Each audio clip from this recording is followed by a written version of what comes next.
When committee of nations are fighting the scourge of virus pandemic, our northern neighbor China is planning a military invasion to take back a territory which it believes belong to mainland China. When People's Republic of China launches the military offensive, its all-weather iron friend and our western neighbor Pakistan would also swing into action. Not only that, North Korea would simultaneously invade South Korea. Strange, but might be true. For the biggest military action that would not be lesser than the World War III, the ball was set rolling in September last year. China had constructed supranational combination for the purpose to unleash unrestricted warfare, all to realize Chinese dreams of becoming world superpower, to bring down USA to its knees. But is India ready to take the heat? What is the mystery of China's most secret game plan shrouded in the enigma of novel coronavirus? I will unravel in this video story. No hype, just facts with perspective in this analytical story. But first, if you have yet not subscribed, may I request you to please do so right away and do ring the bell to get notified of new videos.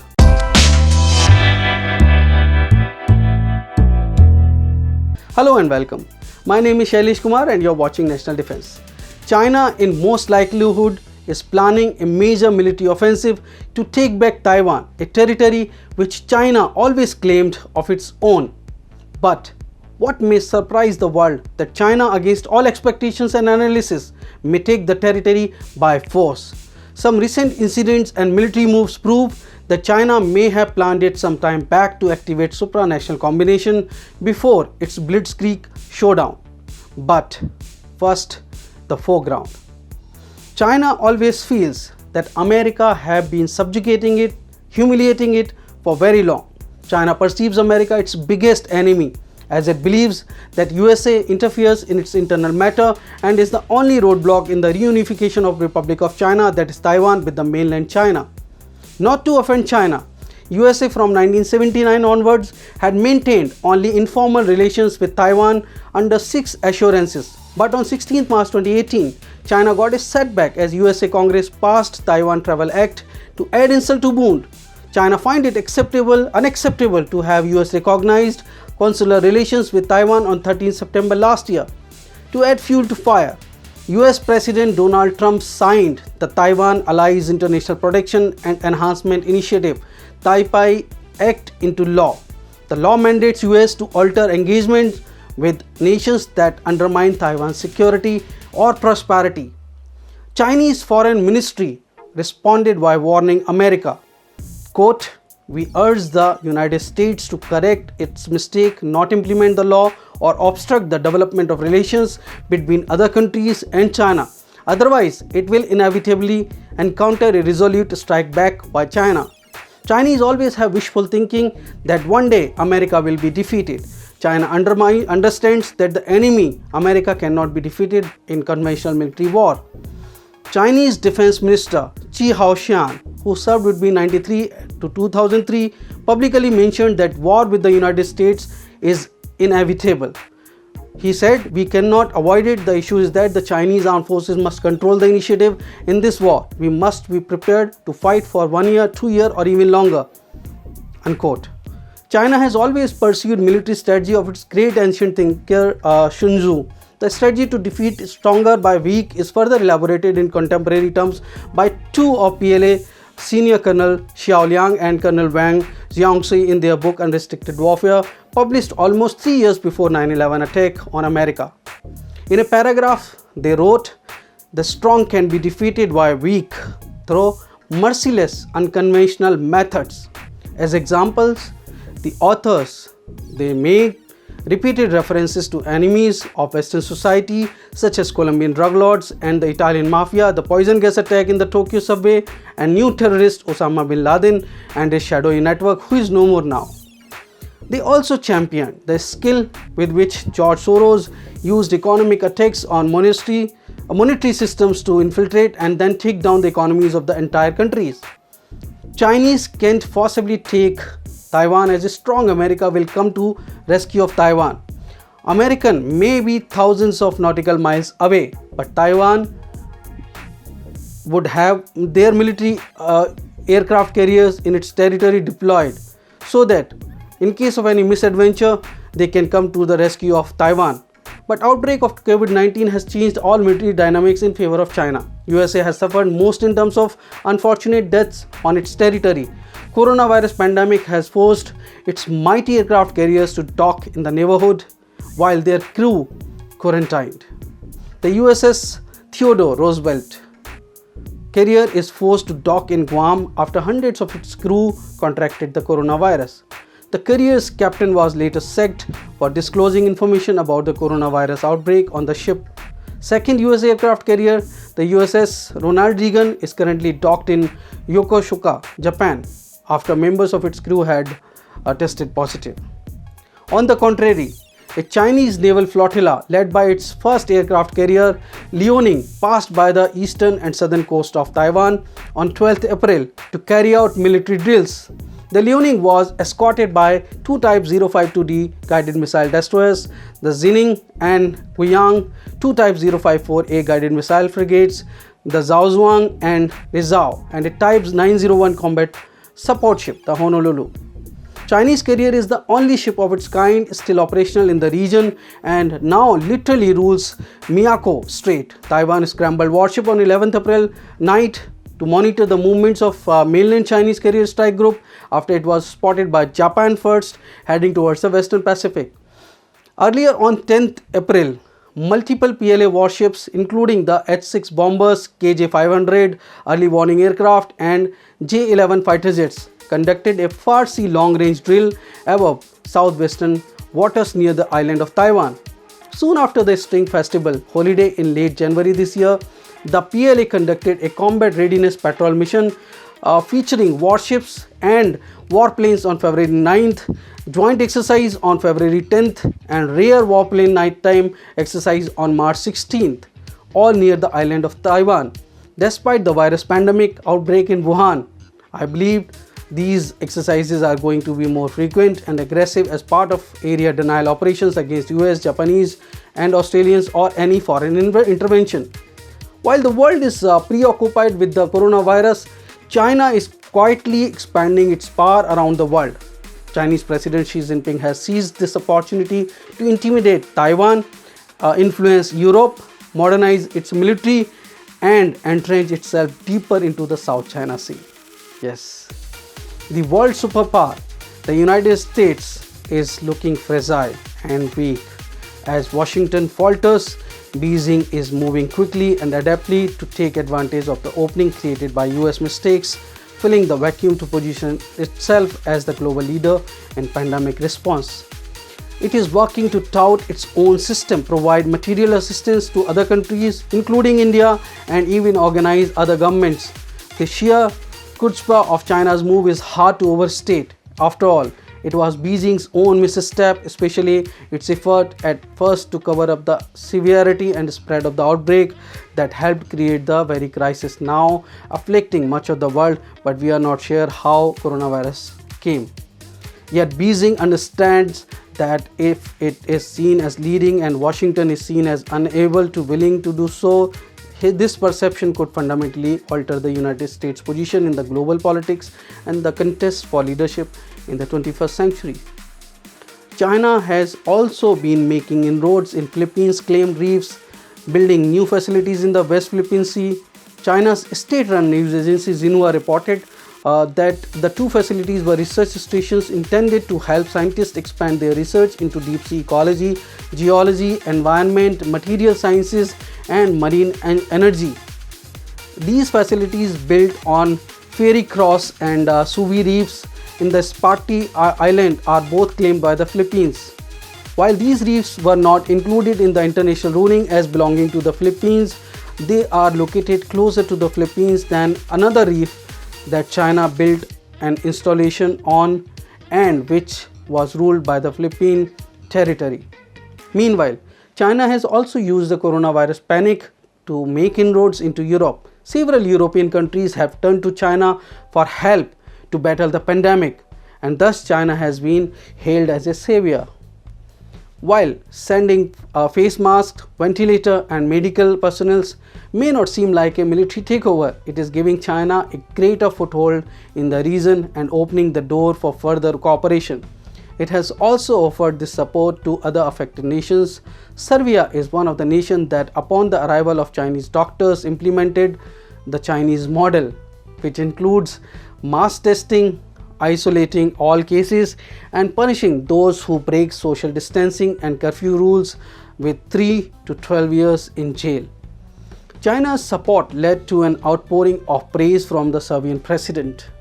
This is just one of the many ways China has used this pandemic to transport its Belt and Road Initiative into Europe and beyond, an initiative that also included global military ambitions. Meanwhile, US Deputy Assistant Defense Secretary for China, Chad Swargia, warned that China is currently undergoing one of the most ambitious military modernization efforts in recent history. In most of the potential flashpoints in the Indo-Pacific region, the Taiwan Strait, the South China Sea, the Senkaku Island, or the Korean Peninsula, the United States may find itself in a military crisis with China. As the US prepares for conflict, its Marine Corps has proposed a decade-long plan to prepare its force for battle with a focus on China. This modernization of the Marine Corps includes decommissioning of all tanks, reducing infantry numbers, significantly reducing artillery units, reducing the numbers of amphibious vehicles and some aircrafts. This is designed to allow the creation of the marine littoral regiments with shore-based anti-ship weapons, specialized units for seizing and building expeditionary forces. The Marine plan to work more closely with the Navy to prepare for deployment under greater opposition than currently experienced. Meanwhile, the Marines also included in its 2021 budget a request for funding to acquire a ground-launched Tomahawk cruise missile for targeting ships, a weapon banned under the Cold War Infantry Treaty.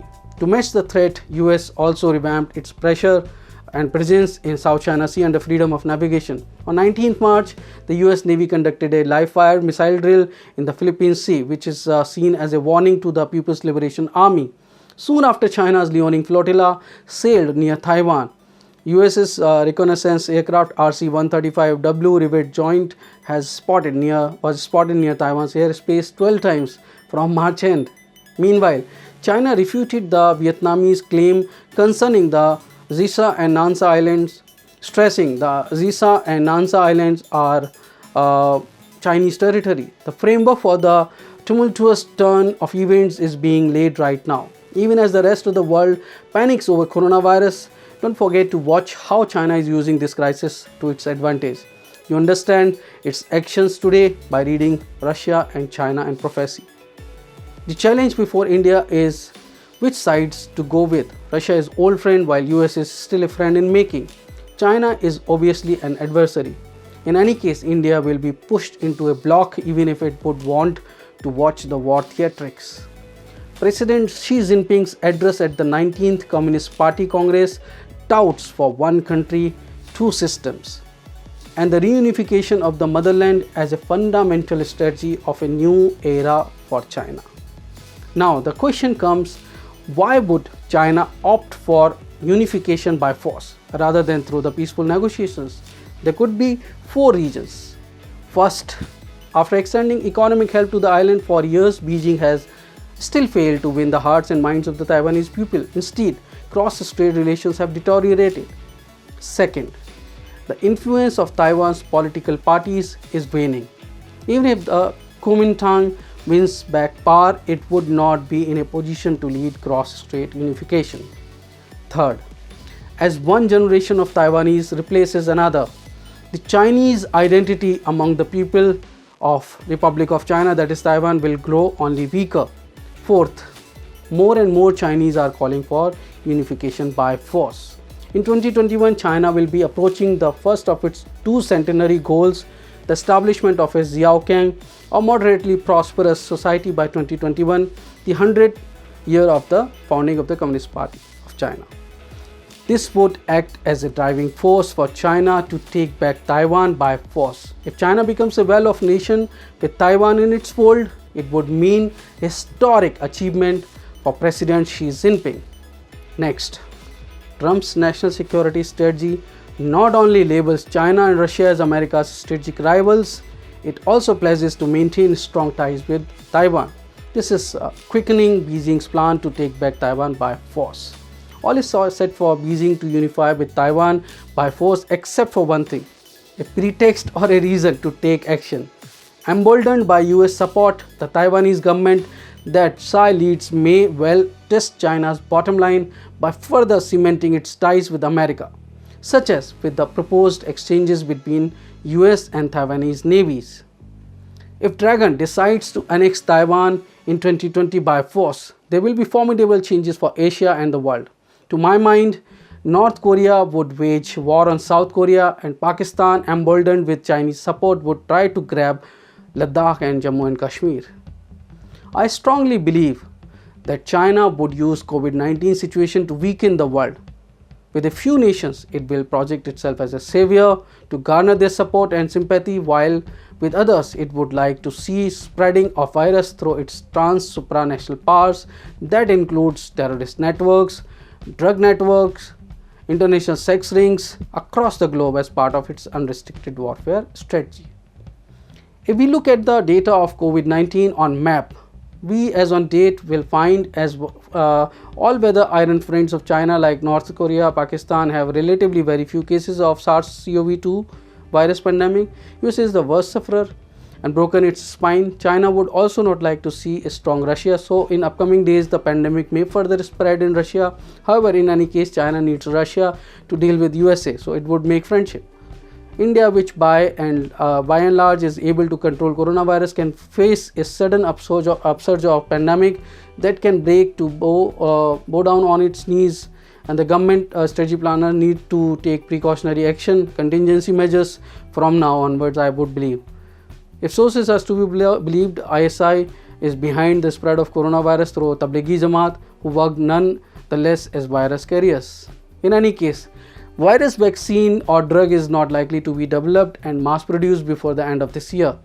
While China may have well developed COVID-19 drugs and vaccine and may not be acknowledging it publicly despite patent applications, the virus pandemic would work as a weapon for China with all the deniability. You may be wondering, if China is using virus pandemic to further its military strategy, then why are pandemic cases in Iran? The reason to weaken Iran is to increase the influence of Pakistan and increase the viability of CPEC. Iran has substantial Baluch population, which also demands a separate Balochistan. So I would not that would not only contain India-Iran partnership on Chabahar port, but also help in solving Pakistan-Balochistan problem. Meanwhile, China would like to see itself as a savior in Iran to pitch it against the US. These are my assertions and can be presumed national defense analysis. You as viewer may have a different viewpoint, or agencies and different government may have different opinion and strategy. But in national interest, I decided to bring forth my analysis and views for your review. Before I end, I must add that Cold War between USA and China has already started off. In March and April alone, there were two major space rocket launch failure of Long March 7A and Long March 3B that was crucial for China's space program. It is a huge setback and beyond imagination to China that there is such successful space program which suddenly is facing failures. And the reason which I believe behind China's rocket failure is a new weapon, CCS Block 10.2, which US Space Force included or inducted in its Space Force on 12th March. The weapon is said to reversibly attack satellites with the capability to jam their functions, and that extend to rockets and missiles. So thereafter, China has conducted reportedly the nuclear test. Further, President Trump recently signed an executive orders that encourage the recovery and use of space resources, establishing an official policy about mining resources in outer space, including the moon and other celestial bodies. China objects the US move terming it against a move against global commerce. China fears the US is obviously making preparations for returning to the moon with a stronger eagerness to privatize the outer space. In any case, military and strategic dynamics would change with evolving contours of virus pandemic over the months. It is for sure China will gauge the world reaction and formation of blocks before fully acting its trans-supranational combination. I wish to urge Government of India to constantly watch the military dynamics while being combat ready and persuade like-minded nations to develop coronavirus drug and vaccine and work together for common interests and with more urge and vigor. Simultaneously, joint investigations should be launched to unravel coronavirus outbreak conspiracy. Hope you like this video. If yes, do give it a thumbs up, share it, and don't forget to subscribe National Defense. Stay home, stay safe, stay healthy. May God bless us all. Thank you. Subscribe and press bell icon. Never miss another update.